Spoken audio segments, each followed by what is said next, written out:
We'll start from the beginning, again, with architecture and fashion, and then we'll arrive at architecture and catastrophe.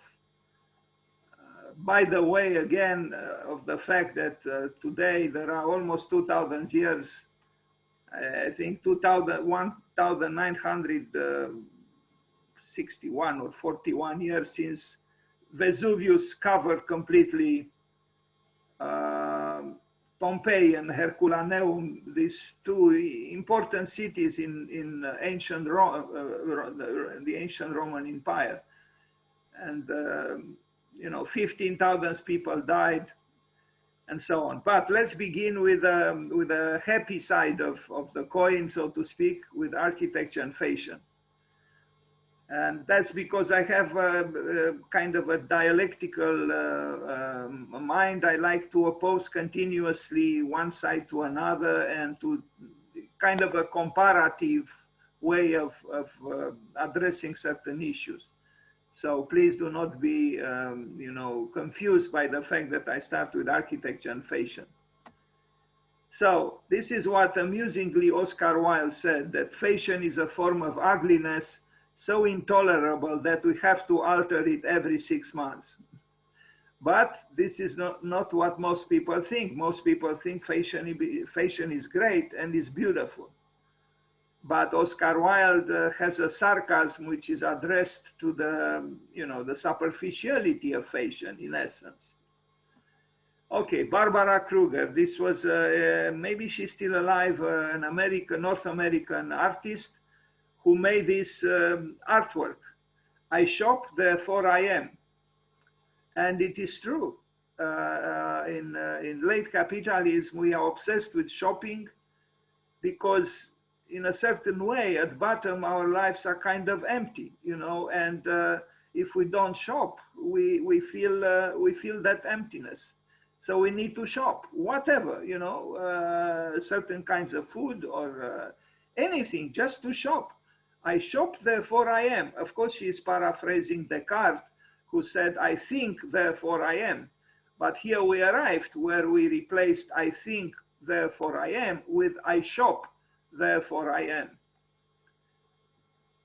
Now, this is a young Austrian architect who studied at the Institute of Architecture in Vienna, at the Angewandte, the University of Applied Arts, and at the postgraduate studies in the excessive program. And you see, he turned to fashion and he employs architectural techniques, you know, like using Maya mainly to build clothes.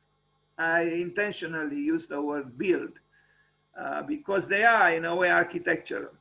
So you'll see some of these fashionable items done by an architect. This is the man. He's young and he's talented.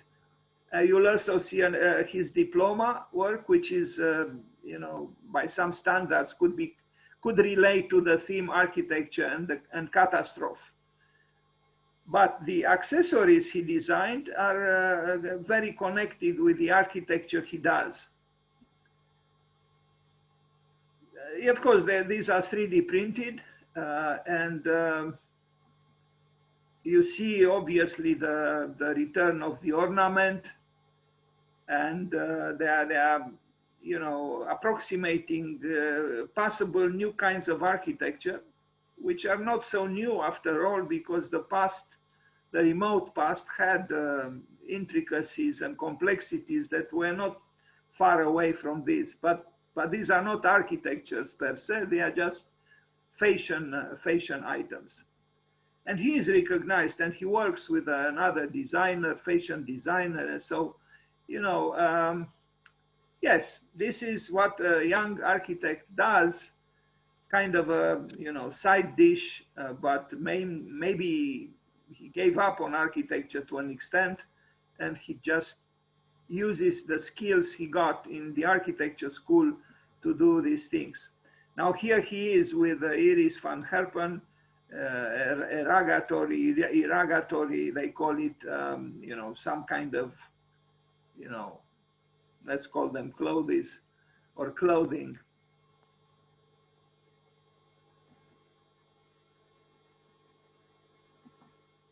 But the preoccupation with fashion is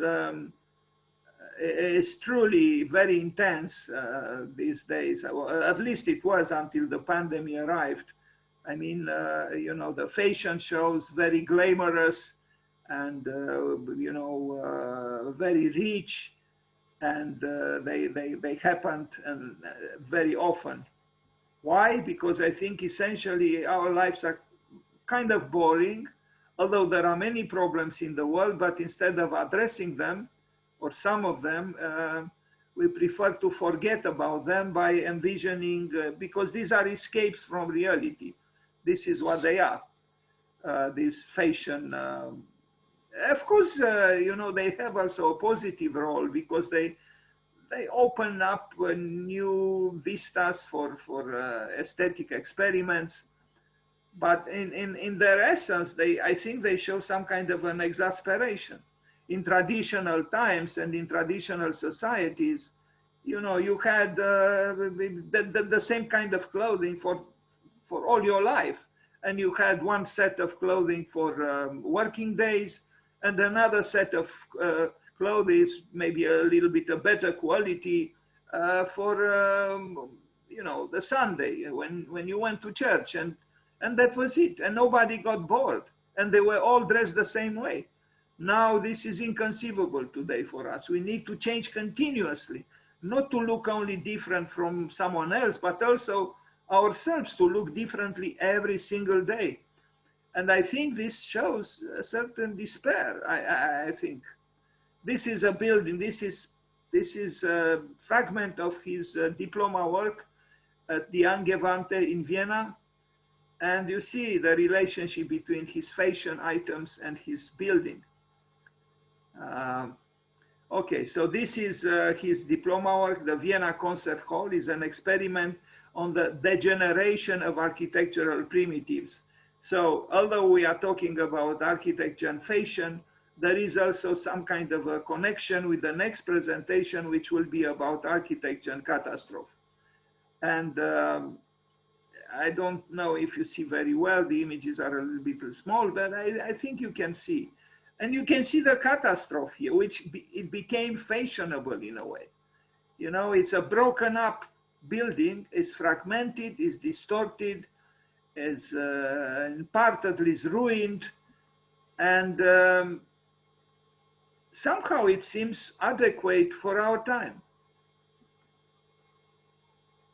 So the two sides of the same coin, fashion and catastrophe, complement each other somehow. This is the section through the building. Yeah, so this was about this young Austrian architect. Now we look at some fashion by Zaha Hadid. She designed, as you know, shoes and bags and other things. She even had a department, a fashion department in her office, maybe still on that, I don't know, after she died. But I was told by someone who knew her and worked there that, you know, if she was invited to a certain, you know, party or meeting, she would design a new pair of shoes and she would go to this particular department in her office and tell them, make these shoes, make this bag. I need them by Friday or whatever.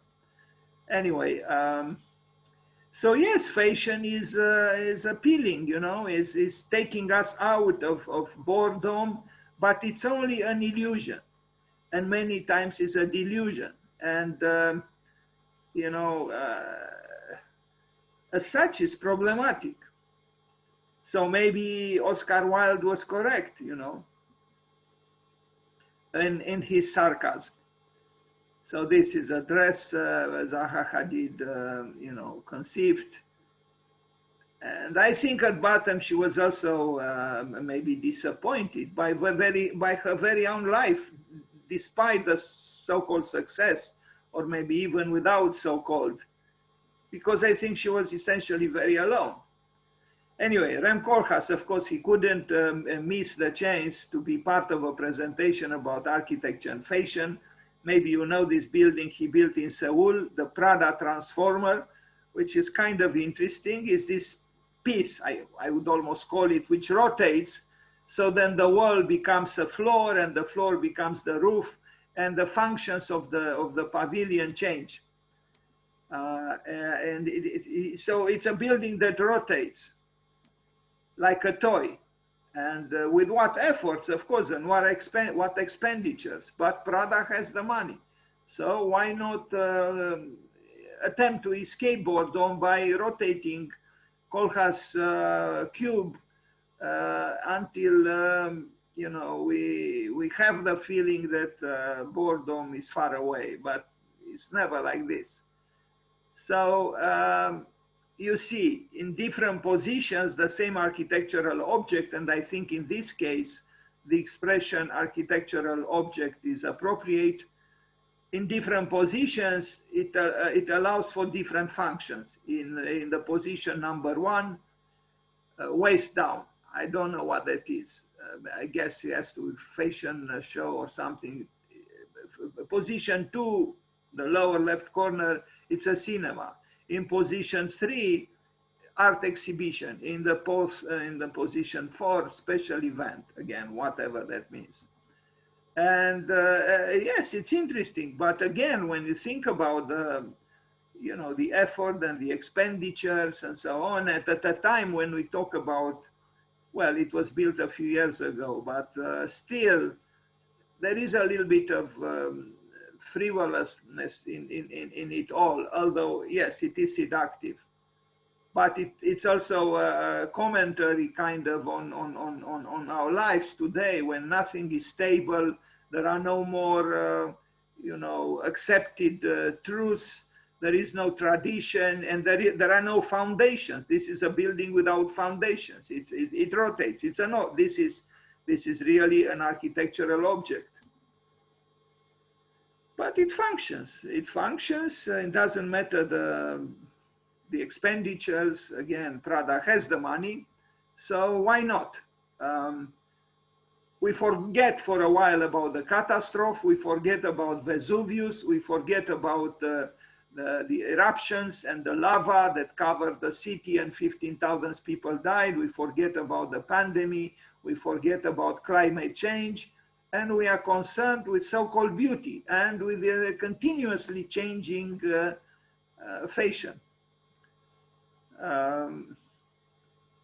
So anyway, I will arrive at some comments a little bit later. So at the peak of modernity, we arrived at these luxuries because they are luxuries, but behind the luxuries lurks a monster, I think. It's the monster of boredom, the monster even of a certain level of irresponsibility, in the name of so-called playing, but I don't call this an innocent play. I don't think it's innocent. It is seductive, and I like it to an extent myself, but I think it's a guilty play. It's not an innocent play.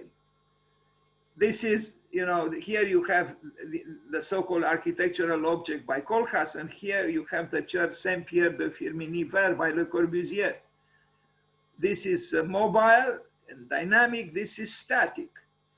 But, you know, we could compare them. Here we have fashion, here we have God or religion.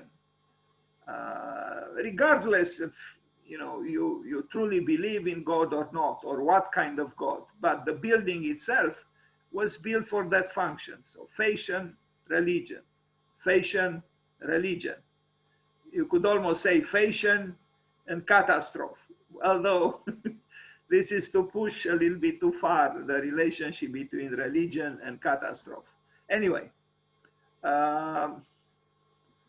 so this is how it looks like at the interior. It is interesting, but again, some questions could arise and perhaps should arise.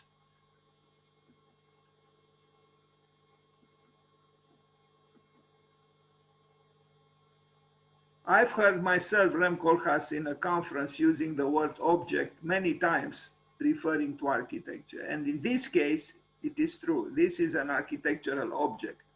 It's not architecture per se. It's an architectural object. I think a building which deserves its name as architecture cannot accept the word or the description object. So the 20-meter high Prada transformer is located adjacent to the 16th century whatever palace in the center of Seoul.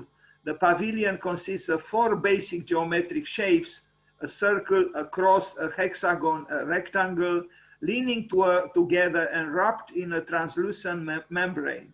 Each shape is a potential floor plan designed to be ideal for the cultural programming unfolding over the next 3 months. A fashion exhibition, a film festival, an art exhibition, and finally a Prada fashion show. Walls will become floors, and floors will become walls, as the pavilion is flipped over by 3 cranes after each event to accommodate the next. So now you see a few more pictures, well, one more picture of this pavilion. Now we go to the Fondation Louis Vuitton in Paris by Frank Gehry, which is a building I visited with a number of students. And I didn't go there with great expectations, but I was very impressed by, especially by the top of the building. It's a coiffure, if I can call it so. Although again, we are dealing here with fashion because it's Louis Vuitton, I think in a way we are also dealing with architecture and catastrophe because the building is deconstructed, is fragmented, is almost bombed, if I can say so.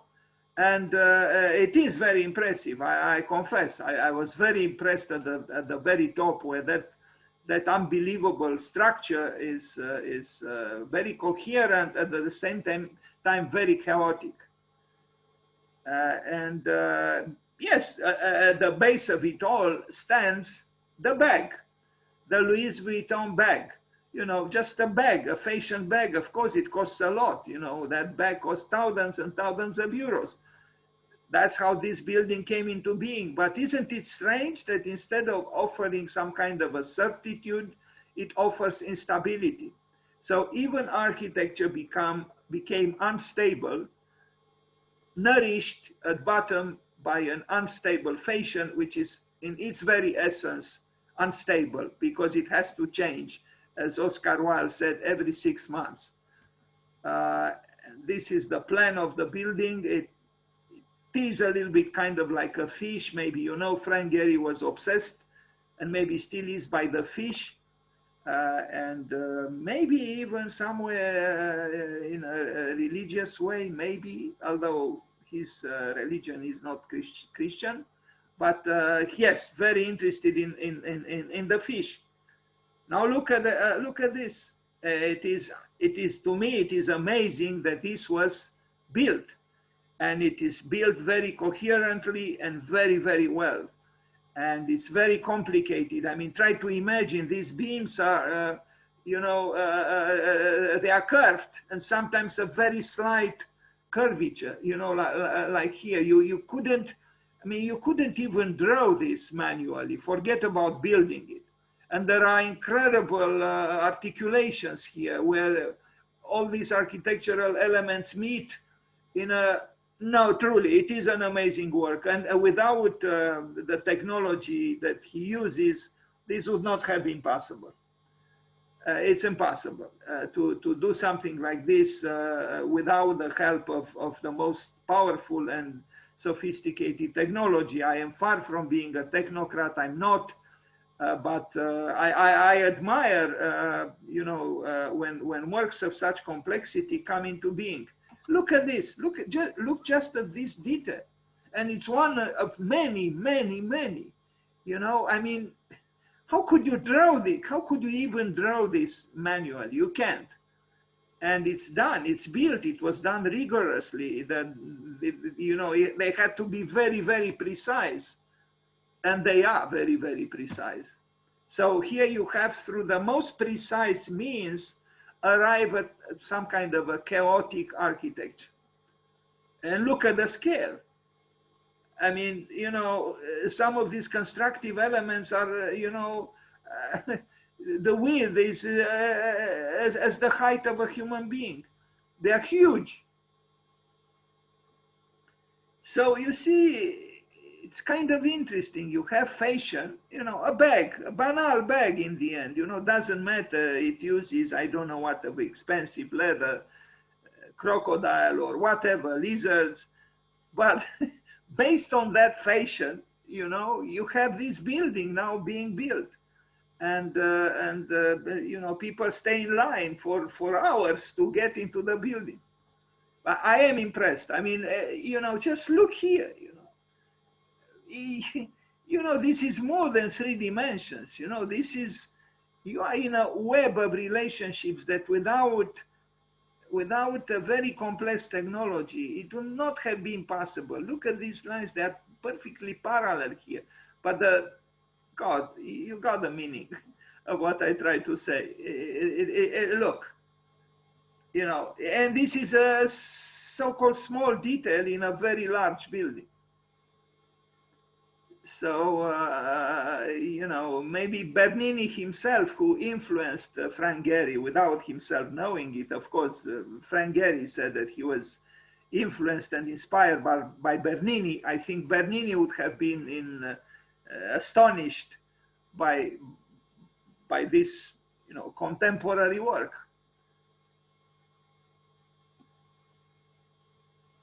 I mean, I can look at this for hours and still be amazed. Just this detail, or this, you know. How do you do this? That's why I keep telling the students here, you know, study software. You know, don't draw any longer T-square and rectangles because you don't belong to our time. I'm a nostalgic man myself, but you know, you cannot express the complexity of our time with the tools of the past adequately. Maybe sometimes it's possible, but we live in a very complicated and complex world, and the building by Frank Gehry, you know, attempts to show this. It's a web of relationship. We don't have any longer just 2 points of, you know, 2 perspectival points or 3 at the most. We have a multitude, maybe an infinity. So the perspective that Piero della Francesca and Brunelleschi invented, and it was very noble and very appropriate for their time, it doesn't work any longer for our time because we don't live in a static world. It's a very different world, our world from five centuries ago. Nobody would have thought of doing something like this in the 15th century. Nobody. Well, now they do it. Christian de Portzon-Parc, the house of Dior, another fashion statement in Seoul. This one is more calm and more gentle, and the architect is as such himself, Christian de Portzon-Parc, but it's a good building. But again, referring or serving a fashion. Or a house of fashion, Christian Dior. And you have fluidities, and here you have complexities as well. Some of these parts have been manufactured in a factory, and you'll see some images probably a little later. But essentially, it's the same thing. I shop, therefore I am.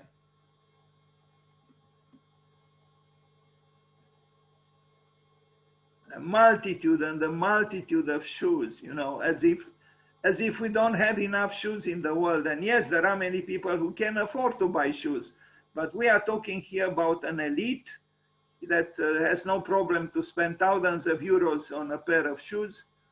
And I would say that mainly because there is boredom at bottom. And then you think that if you, like once I was in New York and I was watching TV and a student from the City University of New York said, it was a program that I forgot exactly about it was, and she said, I want to change the world, but because I can't, I change my socks. So this is exactly what it is. You know, you cannot change the world and then you change your socks, or you change your bag, or you change your shoes. But the problem is still not addressed. That's why at bottom, you know, fashion has to change so very often, because at bottom it doesn't address the true problem. And the true problem is that you kind of feel that your life is empty. And it doesn't matter how many pairs of socks you have and how many pairs of shoes you have and how many bags you have, you are still at bottom unsatisfied and empty. Anyway, Toyo Ito, because we go through some stars now. The Todd's Omotesando building, it's a department store, but you know, again, it has to do with fashion. He tried to mimic in a way nature in the elevation. Inside there, all these buildings are kind of the same because they display merchandise. They are commercial buildings. But here you see that he transformed the facade into a carcass which mimics the trees. This is a famous street in Tokyo that is flanked by trees. So he made a building that, you know, at an abstracted level, it, you know, evokes somehow, you know, the trees.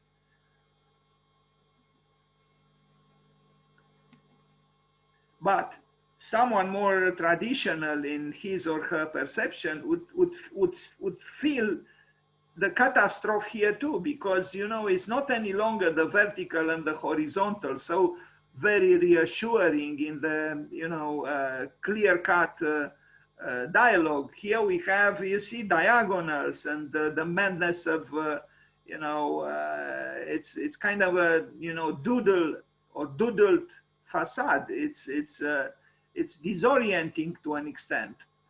And so this is the part of disorder that is assaulting, or maybe is invited into the building because otherwise our lives are too predictable. So we need the disorder, the apparent disorder. But even at the level of appearance, it probably has some importance. Now we see a building by the rising star of the 21st century architecture, as Patrick Schumacher described Mark Form.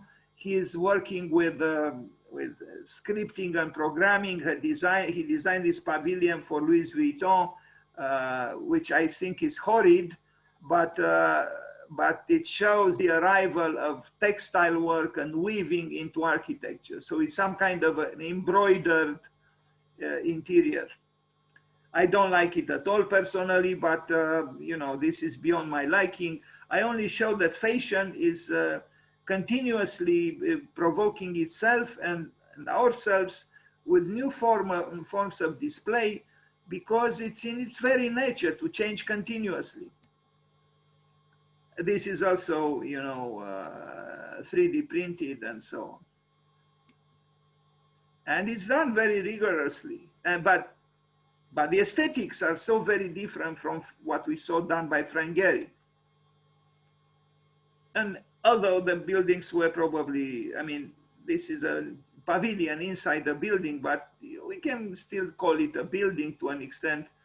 It was, you know, in synchronicity with Louis Vuitton building in Paris by Frank Gehry, almost done at around the same time, but they are very different from each other. Now, Studio Fuchsias, Massimiliano Fuchsias and his wife, the Giorgio Armani store in New York, has a very, you know, turbulent stair, as you can see it, because fashion needs turbulence, it needs scandal, it needs shock.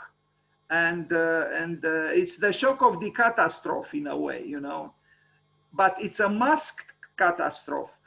You know, the catastrophe is not faced openly, but obliquely, and it's in a way an attempt to escape catastrophe by addressing it in a masked way, I think. Anyway, so the building is placid, it's Cartesian, but inside you have the turbulence of the staircase, which wants to, sometimes it even wants to frighten you, not particularly Fuchsias. Peter Eisenman, he even said, "En terror firma," meaning with you know, firmly anchored in terror. Here is a little bit different, but still the attempt is to to agitate you. And this turbulence refers in a way to the next presentation I'm going to make, which is about architecture and the catastrophe or danger. Paradoxically, here we bring danger in the house of the lack of danger, the house of fashion, because fashion is in a way the very opposite of danger. It only mimics danger through the scandal of its appearance. You know, and sometimes, yes, the fashion shows are scandalous. They are, you know, provocative, but at a very superficial level. Although, you know, this staircase is in itself is amazing almost because of its complexities, the way it was built, and it functions also as a stair. Now another Armani house, also by Massimiliano Fuchsas and his wife in Hong Kong. Here again, you have the lava, if I am to refer to Vesuvius, because today there are, I can't count now, but almost 2,000 years since the eruption of Vesuvius happened. You see, this is the aesthetical lava, the architectonic lava, the fluid redness of contemporary design that tries to disturb otherwise, you know, an interior that is, you know, rather placid.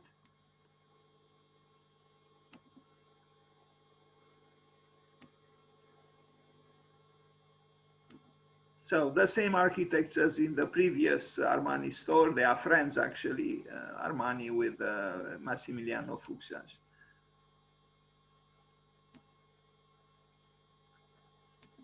Now Renkolkas again in Prada, for Prada in Milano, Fondazione Prada Torre. This is a different building, but it is Rem Koolhaas in the sense that he is mimicking here a certain distance, a certain coldness, you know, but it is misleading. We are having to do here with fashion again. That tower is gold or golden, but otherwise there is also a flirtation with poverty or arte povera. You know, it's nothing is truly embellished here. He's mimicking various things here, but he's very good at this. And you know, it still has to do with fashion, of course. It's Prada. Prada, where, you know, a belt costs 2,000 euros, if not more. I mean, who can pay so much money for a belt? You know, very, very few people. Anyway, so Rem Koolhaas in Milan for Prada. And Prada has an interest in architecture, and it's positive that there is such an interest. But when you think deeply about it, you know, at bottom is still showmanship. And well, maybe many times it was like this in history because the rich people can afford to, you know, to experiment and to invest in experiments. And but you know, if you look at it from a moral point of view, you know, but maybe aesthetics sometimes have to be devoid of a connection with what we call maybe in a morose way, morality, maybe. Herzog de Meuron, again for Prada in Tokyo, you know this building, it's very well crafted. It's ignoring catastrophe, of course. It's a building that says, you know, there are no catastrophes, and if there are catastrophes, we are going to go through them with our heads up. We are conquerors. We are not going to be defeated. Although I attended a lecture myself by Dan Coma, not Herzog and de Meuron, who talked about defeated architecture. Because the tsunami, I don't know, some years ago in Japan, defeated architecture and defeated also many people who died and many who disappeared and many buildings were destroyed. So we are still vulnerable, besides our exhibitionism, architectural or otherwise. Anyway, you look at these plans, and obviously you are dealing with master architects. They are impeccable, they are complex, they are dynamic, they are rigorous at the same time. So, you know, we have to acknowledge the qualities, the architectural qualities that are at play here. Everything is very well done. There are diagonals here pointing towards some kind of, if not disaster, but some kind of, you know, distortions that, you know, without which life perhaps is not, it cannot be. But again, when you think about it, you know, you have this architectural accomplishment, housing what, you know, housing these little shoes, which might be magnificent, but in essence is about commerce, is about merchandise, is about selling and buying, is about what Barbara Kruger said, I shop, therefore I am. And this is not enough to legitimize a life. That's the problem. We cannot continue in this way. We are ruining the earth for what? For new pairs of shoes, for new bags, you know, and in a way, the architects express this dilemma. You know, we have buildings that seem to be almost falling apart, almost like the Fondation Louis Vuitton by Frank Gehry. And because in essence, they cannot sustain themselves through the activities that actually generated these buildings. The same here, you know, there is some kind of a pathetism between the splendor of the building and its exceptionalism and the, you know, the vacuity, the emptiness, the frivolousness of, I mean, I admire beauty too, and I admire beautiful shoes. There's nothing wrong with a beautiful shoe, but here we transform really something that is, you know, maybe, you know, not a second-hand reality, but something that shouldn't occupy the center of our preoccupations. And here they occupy the center of our preoccupations, of our lives. You know, I shop, therefore I am. And if I don't shop, I do not exist. This is what these shoes seem to tell you. Otherwise, the building is excellent, yes. Now, Mark Taylor, and we arrive at the end of this first presentation, and then we'll go to fright architecture, although, you know, it could be called architecture and catastrophe. Mark Taylor is, I imagine he's still alive, a theoretician of contemporary issues in culture, in art, even in religion. And he published a book, This is the Man. I found out about him when I attended some lectures at Columbia University in New York, and Bernard Tschumi invited him to talk about a book he was writing at the time called Hiding. This was the book, and I had it. Unfortunately, I gave it to someone and it disappeared. It's a book about the relationship between fashion and religion, in a sense. But it's also about postmodernism in various ways. And we'll talk a little bit about this book, because it's a transition between fashion and catastrophe, in a way. So in the age of information, media, and virtuality is transforming every aspect of human experience. Questions that have long haunted the philosophical imagination are becoming urgent practical concerns. Where does the natural end and the artificial begin? Is there a difference between the material and the immaterial? In his new work, Mark Taylor extends his ongoing investigation of postmodern worlds by critically examining a wide range of contemporary cultural practices. Nothing defines postmodernism so well as its refusal of depth, its emphasis on appearance and spectacle, its tendency to collapse a three-dimensional world in which image and reality are distinct into a two-dimensional world in which they merge. The postmodern world, Taylor argues, is a world of surfaces, Please remember this word, surfaces. And the postmodern condition is one of profound superficiality. And this is what fashion does. It expresses this surface that obsesses us. Just like Facebook. Well, what is a face? Is a surface. It's just bidimensional. The obsession people have today with Facebook is an obsession with surfaces and with a profound superficiality, because what Facebook does is a very superficial dialogue. People don't actually know each other in a deep way. No, it's all about exchanging the appearance of, data, so to speak. And the very name is very telling. Facebook, it's a face, it's just two-dimensional. I think Taylor, in its approach to this subject, is right. But you will see there is another side to this story. This is what Friedrich Nietzsche said: there are no beautiful surfaces without a terrible depth. Translated into our meeting today, or the naming of our meeting today, I could paraphrase by saying there are no beautiful fashions without a terrible catastrophe. This is exactly what Friedrich Nietzsche said. There are no beautiful surfaces without a terrible depth.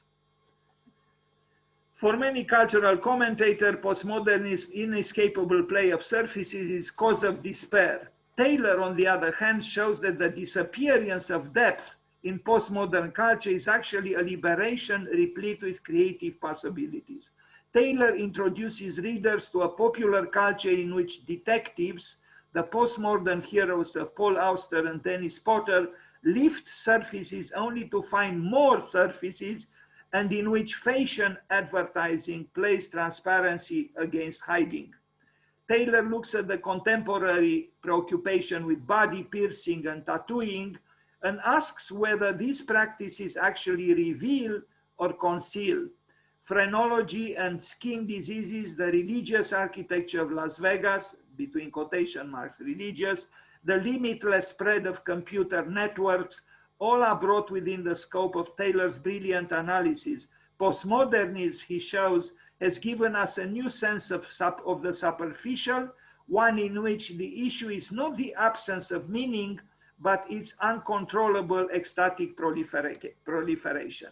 Embodying the very tendencies it analyzes, Hiding is unique, Hiding being this book, conceived and developed with well-known designers Michael Rock and Susan Sellers. This work transgresses the boundary that customarily separates graphic design from the story within a text.